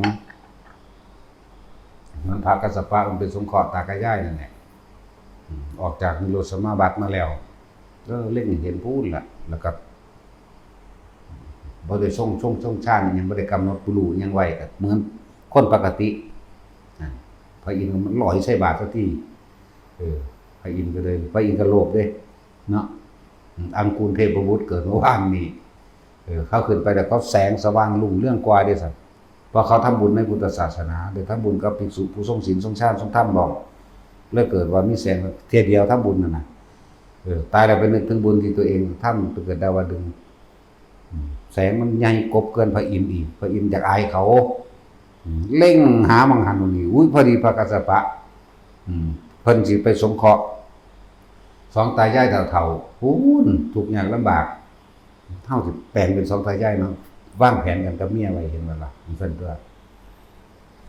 พระอินทร์ก็มีเมียเด้บ่รอดอีกแล้วกูเสร็จแล้วเพิ่นสิสงเคราะห์สองตายายพุ่นเพิ่นจะออกจากนิโรธสมาบัติเพิ่นก็ปล่อยว่างเพิ่นบ่เข้าบ่ได้ทรงฌานเอาไว้เพิ่นสิรับรู้เข้าใจบ่ล่ะฟังดีๆพวกเฮาทรงฌาน2 3ไว้ตลอดรับรู้ได้เบิดนั่นแหละขอให้มันเฮ็ดไปเถิดมันตั้งมั่นขึ้นหน้าแต่ว่าเพิ่นบรรลุแล้วเพิ่นบ่ได้สนใจเลยเพิ่นเอาแค่เป็นเครื่องอยู่เวลาหิวเวลาป่วยเวลาหยังเพิ่นเขาจะสิทรงฌานจักว่าเขาจะสิทรงหรือเขาจะสิเข้าเด้อนั่นแหละอานิสงส์ของฌานมันก็มีหลายอย่างอยู่พวกเฮาเฮ็ดเป็นแล้วมันสั่นเป็นเครื่องอยู่บัดนี้เพิ่นก็บ่ได้สนใจละเพิ่นก็มาธรรมดาพระอินทร์ก็แปลงเป็นสองตายายคนทุกข์คนยากมากอ่ะทำตากังโกบเบิ่งเด้ผู้เป็นผัวพระอินทร์เฒ่าๆยังงักๆมากโอ้พระคุณเจ้ามาแล้วย้ายมีอีหยังพอได้กินอยู่บ่เฮานี่ตะกี้เฮาเป็นคนทุกข์คนยากของท่านเฮาไม่มีมื้อนี้ของท่านเฮามีแล้วนั่นสิเป็นของต่ำของหยาบว่าช่างเถิดขอให้ได้ทำบุญจักครั้งเถิดหน้าอยู่ว่าเด้โอ้ตอนนี้มนต์เพิ่นไว้เด้อกำลังตักทำท่าแสดงละครก็ตักออกมาซะทีล่ะสะกิดกูบอกคือเก่าทั้งสั้นแหละตากออกมางักออกมานิมนต์พระคุณเจ้านะครับจับมือกันสู้ใส่บาตรเด้คือพอเล็กกับน้อยๆนั่นแหละใส่บาตรบ่ได้ห่างกันจักเทื่อใส่บาตรเพราะแต่อาหารตกบาตรเท่านั้นแหละของคนเคยกินอาหารทิพย์เนาะอาหารทิพย์บึ้มขึ้นเด้อโหอย่าเฮ็ดจังซี่จักเทื่อเด้อบาตรนี่เห็นบ่ด่าพระอินทร์ล่ะมันบ่เป็นด่าคือเฮาเด้ก็ด่าว่าจะเฮ็ดจังซี่จักเทื่อเด้อบาตรเฮาสิไปสงเคราะห์คนทุกข์คนยากผมก็ทุกข์ยากคือกันว่าทุกข์ยากก็เป็นพระอินทร์เนาะปกครองสวรรค์ทั่วเขตแผ่นดินโอ้ยเมื่อวานนี่ มีเทพบุตรองค์หนึ่งเกิดขึ้นมาใหม่แสงสว่างนี่ก็ผมอายเขาผมทุกเขาเอาเข้าแสงแห่งบุญเขาเอาแสงเด้ใส่กันวัดกันพวกโลกทิพย์นั่นแหละผมก็เลยเห็นแบบนี้ได้เลยกับสารกูได้แล้วยังใส่แล้วเพิ่นก็เลยต้องไปเข้าสมาบัติใหม่อีกเพื่อจะไปสงเคราะห์สองตายายเดิมดังตั้งใจไว้สองตายายนั้นเคยเป็นมารดาบิดามาแล้วบ่ฮู้ว่าในอสงไขยใดเหมือนกันนานเหลือเกินนั่นแหละคนที่เขานิพพานนี่เห็นว่าอานิสงส์ของมรรคบวชมันเฮาสิบ่ได้คือเพิ่นก็สร้างตัวมันถึงมีอยู่ในหั่นล่ะเว้ยเนาะนี่ล่ะอานิสงส์ของลูกบวชอันพ่อแม่จักอยู่ในอสงไขยใดเด้สองตายายเฒ่าๆทุกๆนั่นน่ะซั่นแล้ว มันยังมีพลิกปีนไปได้เบิดแหละสิ่งเหล่านี้เด้อยังก็บ่แน่นอนจักอย่างดอกเพราะความแน่นอนที่สุดคือความไม่แน่นอนเนาะคือความบ่แน่นอนแหละคือความแน่นอนที่สุดคือความไม่แน่นอนเนาะถึงสั้นแล้ว เอาจนได้แต่ในระหว่างทางบัดนี้เพิ่นส่งชาติไว้ได้บัดนี้จักว่าเพิ่นส่งชาติไว้1 2ไว้บ่แม่น3 2ไว้2 3ไว้เรื่อยเพิ่นสิรอรับรู้เพิ่นย้านเพิ่นพวกเทวดามาสิตัวเพิ่นอีกซึ่งพระพุทธเจ้าเคยเว้าแล้วโอ้กัสสปะ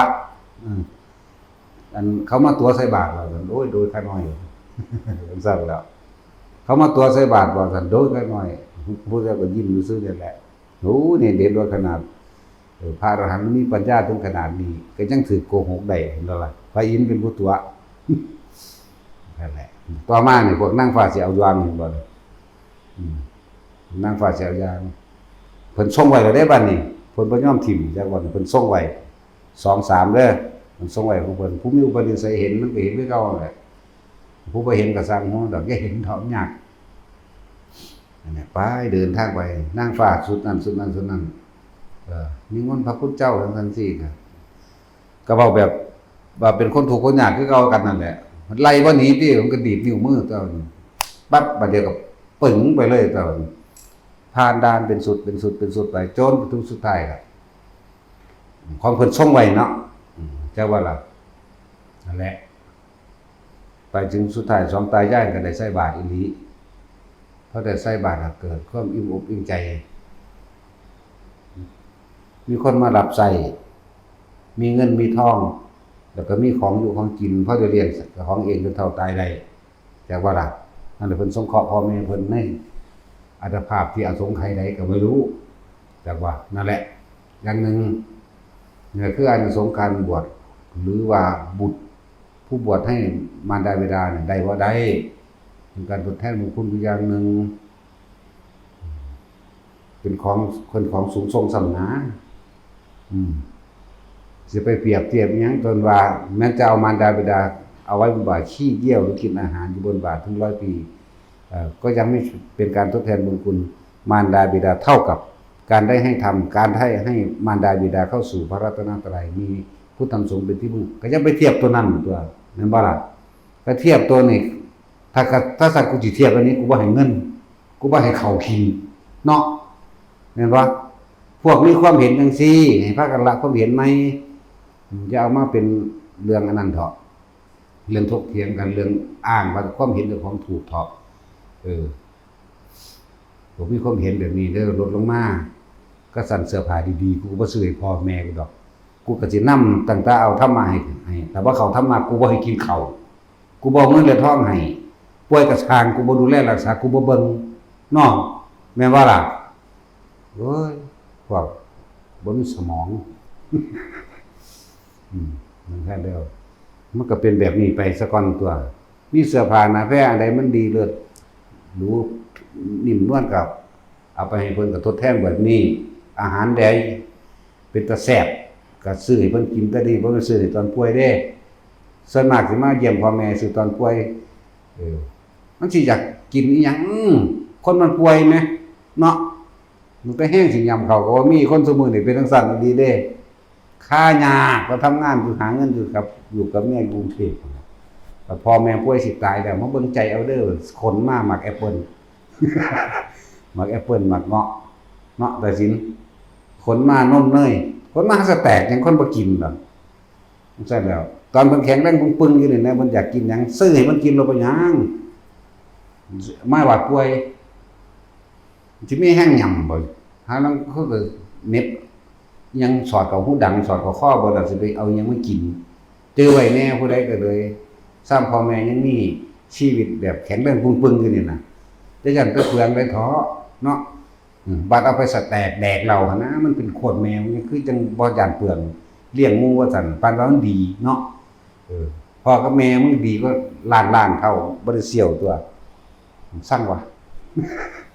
เป็นอีหลีแบบนั้นเด้อนี่บัดนั้นเจ้าของบ่มีเงินคนเรามันสิคิดถึงพ่อถึงแม่ยามใดยังบ่มีเงินแม่นบ่ล่ะมันจะเอาพ่อแม่มาให้พ่อแม่มันหาเงินให้แม่นบ่จังซั่นดีได้คิดฮอดแห้งๆแต่บ่มีเงินเนาะจังซั่นแล้วบัดตอนมีเงินบ่คิดพอเด้ แต่อยากหัวก็ยังนี่หมาสีแม่มันมี ได้เบิดทั้งแม่ทั้งพ่อมันนั่นแหละถึงสัตว์เด้เป็นความจริงเด้อมันทั้งคิดออกเลยมันสิพยายามเอาให้พ่อแม่มันไปหาเงินให้เจ้าก็เขาทกสที่หลักไปเด้บัดนี้เนาะว่าซั่นเจ้าก็เขาเงินติดล้อ มันคิดออกเลยแนวจังซั่นยามมันบ่มีมันจักได้เงินแล้วมันว่าที่พ่อแม่มันได้มันปึ๋งไปเลยบัดนี้ว่าซั่นแล้วตอนมันมีเด้พูนไปคุยโว้โอ้อวดเลี้ยงอยู่ในห้องอาหารเลี้ยงอยู่ในโรงเหล้าโรงเบียร์พุ่นคุยอยู่ซั่นเนาะเป็นซั่นการทดแทนบุญคุณพ่อแม่อาหารอันใดมันดีเลิศรสก็ให้เพิ่นกินโลดซื้อมาเสื้อผ้าอันใดมันดีอ่อนนุ่มซื้อมาให้เพิ่นเวลาเจ็บไข้ได้ป่วยก็คอยดูแลรักษาที่อยู่อาศัยของเพิ่นลำบากอุดเอาเฮ็ดให้ไหมก็มีนั่นก็ได้แม่นบ่ล่ะนี่แล้วตอบแทนบุญคุณด้วยปัจจัย4อาหารยารักษาโรคที่อยู่อาศัยตลอดทั้งคืนอำนวยความสะดวกต่างๆทดแทนบุญคุณมารดาบิดาแบบนี้แม้นภิกษุนักบวชก็ทดแทนบุญคุณมารดาบิดาแล้วตั้งแต่เริ่มบวชมันก็ทดแทนแล้วแต่ว่ามันอุ่นใจเด้เห็นลูกบวชพ่อแม่ไหว้ลูกได้แม่นบ่ล่ะจังซั่นก็พ่อแม่เขาก็ดีใจได้ล่ะแล้วก็สบายใจนั่นแหละบุญเป็นจังซั่นบัดนี้บวชไปเลยบัดนี้ยิ่งมีธรรมะยิ่งมีอย่างหลายๆอย่างบ่แม่นว่าก็ซอยมารดาบิดาในปัจจุบันชาตินี้เด้ในอดีตชาติก็ซอยได้บัดนี้นั่นแหละเหมือนดังพระโมคคัลลาภาษาลิบุตรและหลายๆองค์ที่บ่ได้แม้กระทั่งตัวเฮาเองเฮาก็ยังรับประกันได้เนาะตัวเฮาเองรับประกันตัวเฮาเองเด้ผู้ใดสิเชื่อบ่เชื่อก็สร้างเด้เฮาก็ฮู้เห็นอยู่ลงไปจับด้วยก็ยังได้เด้โอ้อย่าจับพอบวชแล้วเอ้าบวชแล้วก็สิจับกอดบ่ได้บ่พุ่นล่ะจะว่าจังซี่ล่ะสิคนสิเฮาจะอุ้มเจ้าก็ลอยไปฮอดนิพพานตัวว่ามันเฮ็ดบ่ได้ซื่อๆแต่เฮ็ดได้เฮ็ดเบิดแล้วนั่นแหละตัวเฮาเองก็พิสูจน์ด้วยตัวเฮาเองเฮาเห็นเองแล้วก็ปัจจัตตังตะเฮาแล้วว่าไผสิเห็นไปไผสิเชื่อบ่เชื่อก็เป็นเรื่องของความเชื่อแต่ว่าคนที่มาเฮ็ดตามนี่หลายคนแล้วที่เขาเห็นด้วยตัวเขาเองบ่ล่ะที่เห็นบางมื้อเขามาสวดนี่แหละในวันรับพระสุดหรือ15ค่ำเดือน7ของทุกปีเฮาเฮ็ดอยู่แล้วนะสวดมนต์ที่ดีๆให้สะอึกสะอื้นขึ้นมันเห็นภาพพ่อแม่ธรรมดาบ่ผู้ชายดีๆแล้วให้คือขึ้นเฮาฮู้จักโลดมันสิมายืนเทียมบางทีเขาก็มาลูบหัวเด้บางทีเขาก็ลูบหลังผู้เป็นนางฟ้ามันก็มาโดยรูปนางฟ้าก็เป็นสาวมาเด้บางคนบ่ฮู้จักจักเป็นไผแต่ว่ามีความรู้สึกว่าเคารพคนผู้นั้นแฮงให้ขึ้นก็มีบางคนก็สะอึกเอาบางคนก็ให้วือเลยก็มีนี่คือพยานของเฮาหลายคนแต่เขาสิเป็นพยานนั่นน่ะเยอะแหละอย่างนึงบอกว่าการบวชเป็นการทดแทนบุญคุณพ่อแม่เป็นของสูงส่ำเป็นของที่ยิ่งกว่าสิ่งอื่นใดพร้อมบางคนก็ดึงพ่อแม่เข้าสู่พระรัตนตรัยเลยสิ้นกันเลยเด้ทดแทนบุญคุณเป็นที่สิ้นสุดจนได้นั่นน่ะบัดนี้เฮาก็ทดแทนไป2อย่างมันบ่ล่ะธรรมะอย่างนึงแล้วก็อันเป็นปัจจัยคืออายุอาศัยของชีวิตมนุษย์อย่างนึงแน่มาเถียงกันเฮ็ดหยังก็สั่นกับผู้สิเอาแต่ธรรมะผู้สิพาก็ดึงเข้าพระรัตนตรัยเนาะแต่เจ้าว่าเขาพระพุทธธรรมสงฆ์เขาบ่เจ้ากินเขาบอกแม่นบ่ล่ะ เรื่องนี้บ่เทียบเอาแน่เลยเว้ยอดอยากมันได้กระสร้างกลัวให้เนาะพอสิเอาแต่ธรรมะให้หรือว่ามีเสื้อผ้าใส่เสื้อผ้าขาดบ่ให้เป็นสั้นบ่คิดแนวใดลูกเขาอีหาเอ้ย มาสิแม่มึงมันสั้นแล้วตัณหาอุปทานกับมันอทิฏฐิแบบมาสิแม่มันน่ะจักว่าความคิดมันเองนั่นน่ะมันมองบ่ไกลบ่กว้างก็ได้ต้องเปิดสมองให้มันแน่เนาะทดแทนก็มี2อย่างตัวถ้าบ่อาจสามารถเอาธรรมะให้ได้ก็เอาปัจจัย4เป็นเครื่องอาศัยของมนุษย์ตัวแม่นบ่ล่ะถ้าดูสิเว้าสนะอีหยังนี่แหละว่าให้ความเข็มซื่อเด้อเป็นไปเฮ็ดก็สร้างได้บ่แม่กูม่วนก็รอ70กว่าแล้วยังแข็งแรงยังเป็นผู้สาวอยู่เด้เนาะยังหิเขี้ยวอยู่เด้เนาะตาให้สินไปหน่อยไปหับมาเด้อแต่งตัวเครื่องสำอางสั่นเฮ้ยลี่ย่อมผมอยู่พุ่นเด้ลี่สุดใส่ก็เห็นคือเก่าลี่แล้วโอ้ยลี่แล้วสั่นว่าถึงได้คือเก่าสั่นแล้วเราสนุกสนานเฮฮาของเราเนี่ยเนาะสั่นแล้วเราก็อิ่มอกอิ่มใจของเราเองลูกก็บ่ได้ห่วงแล้วอยู่จังซี่แล้วถ้าด่าคนด่าแม่พร้อมสั่นแล้วเพิ่นได้บุญบ่ล่ะบัดตอบแทนบุญคุณบ่ล่ะก็ตอบแทนตัวธรรมะก็ซัดให้อยู่ตลอดถึงสั่นแหละความเป็นอยู่ต่างๆเพิ่นก็สุขสบายของเพิ่นเนาะนั่นแหละแต่ว่าบุคคลผู้มีความเข้าใจว่าการบวชไม่ใช่การทดแทนบุญคุณพ่อแม่คิดใหม่ซะเด้อก็สั่นสุดก็ฆ่าพ่อฆ่าแม่ทดแทนบุญคุณซะแต่สู้คิดบ่ออกหลายก็เลยเนาะสัวซ้ำหลายเฮ็ดจังไดจังสิทดแทนสิเอาแต่คำเดียวนั่นบ่นำเข้าสู่พระรัตนตรัยจึงจะเรียกว่าทดแทนนั่นบ่ก็ใช่เรากินเขาผูกเราไว้ผูกพ่อกับแม่ไว้แต่เจ้าบ่เข้าพระรัตนตรัยเขาสิบ่ปล่อยเจ้าถ้าเขาได้ก็สิบ่หาแนวให้กินบ่โอ้ยพวกสัตว์พูดถึงเด้อไผฟังได้ก็ได้ไผฟังบ่ได้ก็ได้แหละได้แนวคิดอยู่ในหันพูดถึงอานิสงส์ของการบวชนำหลายอย่างหลายอันล่ามมาแม้กระทั่งผู้เป็นเจ้าภาพเป็นดุจดังว่ามารดาเลี้ยงจังว่ามันจักพอเลี้ยงแม่เลี้ยงบ่นี่โอ้ยกูบอกไทยสูงในบาทนี่แหละคือพอเลี้ยงแม่เลี้ยงเฮานั่นแหละบางทีพ่อแม่เฮาตายจังซี่ก็มีผู้อื่นเฮาได้เอิ้นพอเลี้ยงแม่เลี้ยงมันบ่ล่ะซั่นแหละเขาก็มาเลี้ยงแทนแล้วก็ตอบแทนคือเก่าแล้วก็ซึมเข้าสู่เป็นมารดาบิดาแท้จริงไปได้คือกันนั่นแหละเปรียบเทียบนะเฮาก็สร้างสมเนื้อใสเกิดก็ขึ้นชื่อว่าผู้เป็นภิกษุนักบวชขึ้นมาเองก็เรียกว่าเป็นผู้นอนเนื้อแห่งโพธิจิตสร้างนอนเนื้อเชื่อใครทางไปของตัวเองเข้าสู่โพธิธรรมเข้าสู่ความตรัสรู้แห่งความจริงได้แล้วบัดนี้บุคคลผู้เป็นผู้สนับสนุนเหมือนกับว่าเฮาค่อยเป็นกองหนุนเพื่อให้คนพวกนี้มีกำลังใจเพื่อให้คนพวกนี้อยู่ได้กินได้ในการเสริมสร้างพุทธศาสนาในการบำเพ็ญเพียรตัวท่านพวกเป็นเจ้าภาพบวชเณรก็สร้างบวชพระก็ตามแต่ผู้บวชไปแล้วแบบแม้นมารดาบิดาก็เป็นชื่อว่าเป็นญาติแห่งพุทธศาสนาใช่บ่ก็โตบุคคลน่ะมาบวชแล้วเข้าใจว่าล่ะก็เป็นโตของพุทธศาสนาแล้วนะแม่กับพ่อก็ได้เป็นญาติกันมาเองโดยปริยายมันบ่ละบาดสั่นตัวก็ไปปึกอ่านเอาในอันยังนั่นน่ะอโศกาวานละสูตรมันเลยเว้ยแม้สิเป็นหลังพุทธกาลก็สร้างมันเป็นหยังแม้ในพุทธกาลของประเทศไว้คือกันนั่นไปหาอ่านเอาสั่นนั่นแหละตัวเองบวชเองคักๆแล้วเนาะนั่นแหละพูดถึงอานิสงส์การบวชพร้อมแล้วก็ผู้เป็นเจ้าภาพอานิสงส์ของผู้เป็นเจ้าภาพผู้ส่งเสริมสนับสนุนสั่นตัวภิกษุนักบวชเท่านั้นเด้ที่สืบทอดพระธรรมตัวจริงออกมาได้คนทั่วไปว่าบ่ได้ดอกนา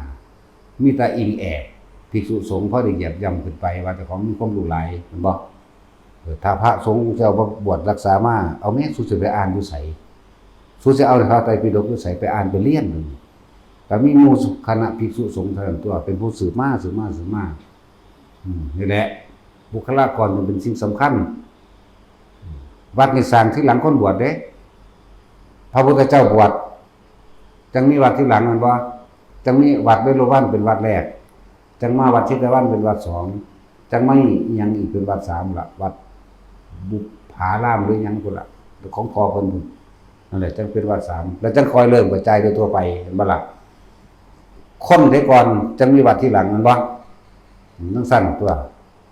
วันคนคือพระพุทธเจ้าเอาธรรมะออกกระจายพระท่านตะกี้เมื่อท่านมีโบสถ์มีศาลาหยังเด้เนาะล่ะอยู่ป่าไม้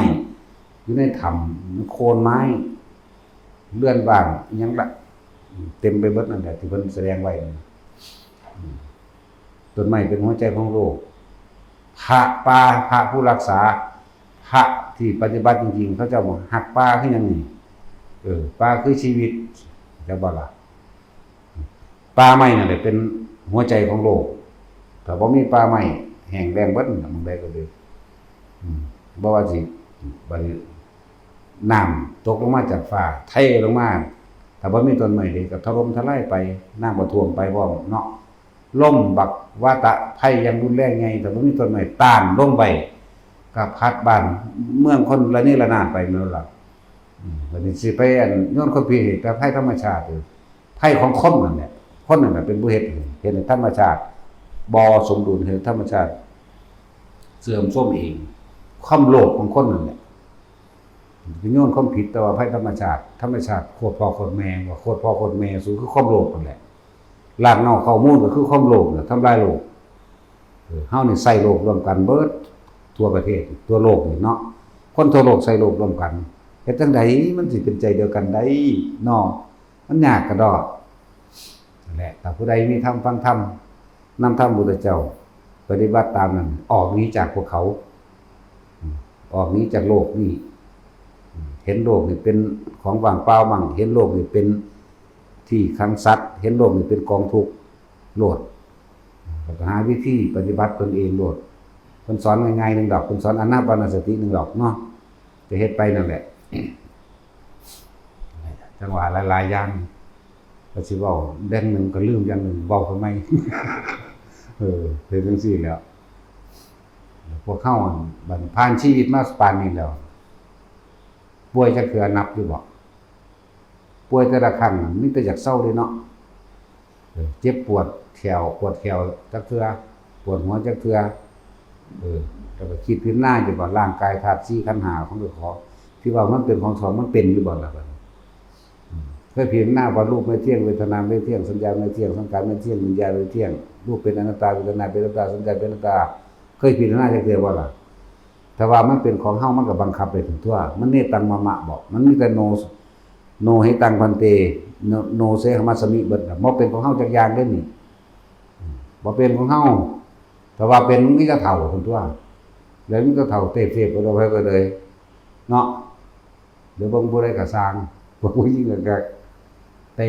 เสร็จอยู่ให้ก็เลยอุดหูดอีรีดอยู่หน้าท้องตัวงอมตามยามอยู่เฮ้ย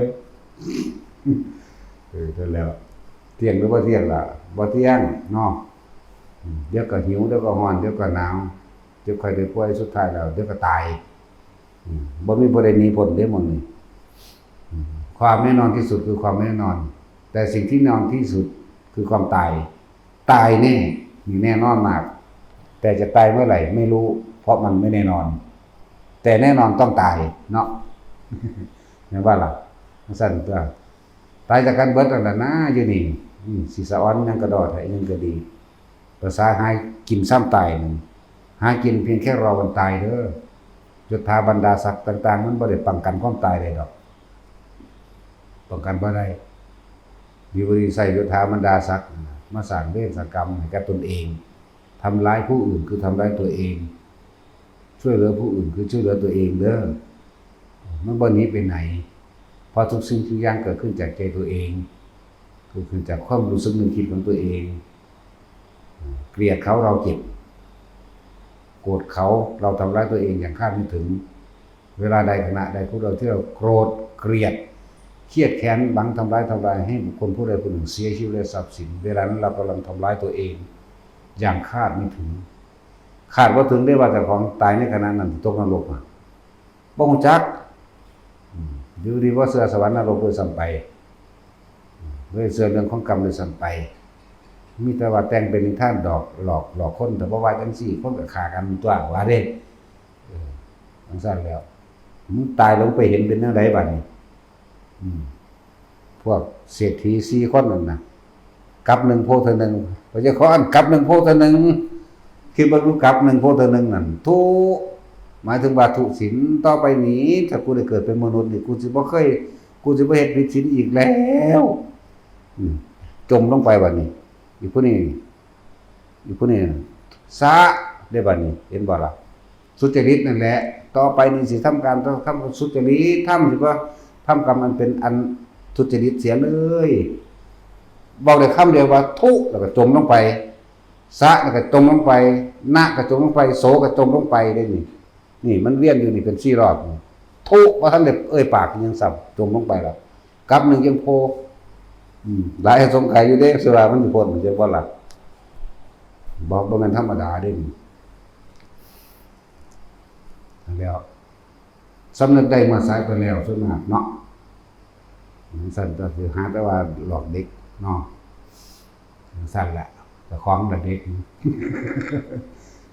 เด็กปัญญาอ่อนเอาง่ายๆก็ได้เด้อไปหาหลักของเขาเจ้าของนี่ไปนั่งกระวนกระวายบ่แห้งเนาะเอาเรื่องดิบๆเป็นๆนี่ก็ได้มาแม้นสิบ่มีสวรรค์นรกก็สร้างเจ้าไปรักของเขามาเนี่ยเอาแต่เจ้าบ่กระวนกระวายแม่นบ่ล่ะสิภาษาหยังก็มันมีนรกอยู่แล้วมีสวรรค์อยู่แล้วโลกหรือว่าธรรมะความจริงเป็นเช่นนั้นสวรรค์มีอยู่แล้วเช่นนั้นนรกมีอยู่แล้วเช่นนั้นพรหมโลกหรือนิพพานมันก็มีของมันอยู่แล้วเช่นนั้นมันเป็นเช่นนั้นโดยธรรมชาติของมันอยู่แล้วพระเจ้าเป็นเพื่อว่าผู้ไป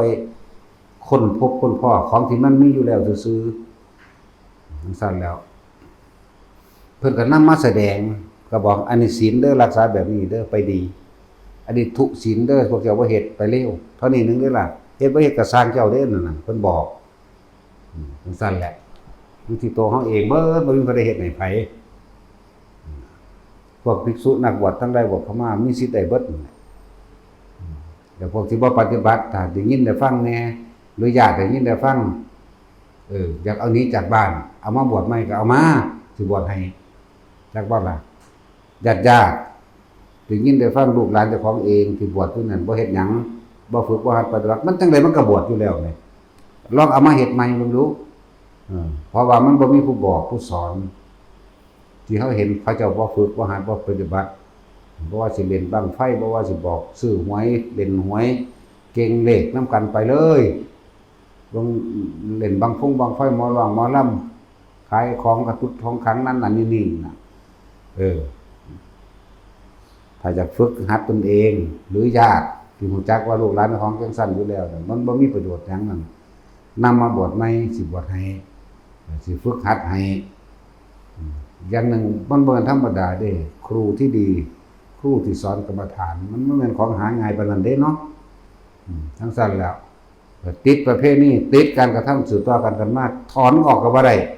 แต่จากดีอยู่นั่นเดินทางมาโลดบวชให้อยากว่าล่ะมาฝึกหัดเอาของจริงนำเลยจะไปจนกับของปลอมได้ของปลอมก็คือเชื่อเรื่องกระตุกของขังเชื่อเรื่องสิ่งศักดิ์สิทธิ์เชื่อเรื่องอันนั้นอันนี้อย่างว่านั่นแหละเนาะถ้าผู้ใดตั้งใจไม่ได้มาแต่พวกเฮาสิบวชมื้อใดล่ะวันที่28เด้เนาะวันที่28เดือนใดวะกรกฎาคมเนาะนั่นแหละถ้าผู้ใดสิเป็นเจ้าภาพมันก็เป็นบ่เป็นก็สร้างนั่นแหละเว้าให้ฟังแบบนี้เนาะเลือกเอาตัวเฮาบวชกับพระพุทธเจ้าเด้เฮาบ่ได้บวชนำคนเด้ว่าเราบ่ได้เฮ็ดนำคนเด้ผู้คนพาเฮ็ดจะอยู่ไสล่ะ4อยู่โลดอยู่ข้างบนนู่นล่ะธรรมเป็นดุจดังว่าพระศาสดาวินัยเป็นดุจดังว่ามารดาภิกษุนักบวชเข้ามาแล้วให้ศึกษาพระวินัยซะก่อนอันเป็นเครื่องรักษานักบวชเพราะเฮาบ่ฮู้ผิดฮู้ถูกเวลามาได้พระวินัย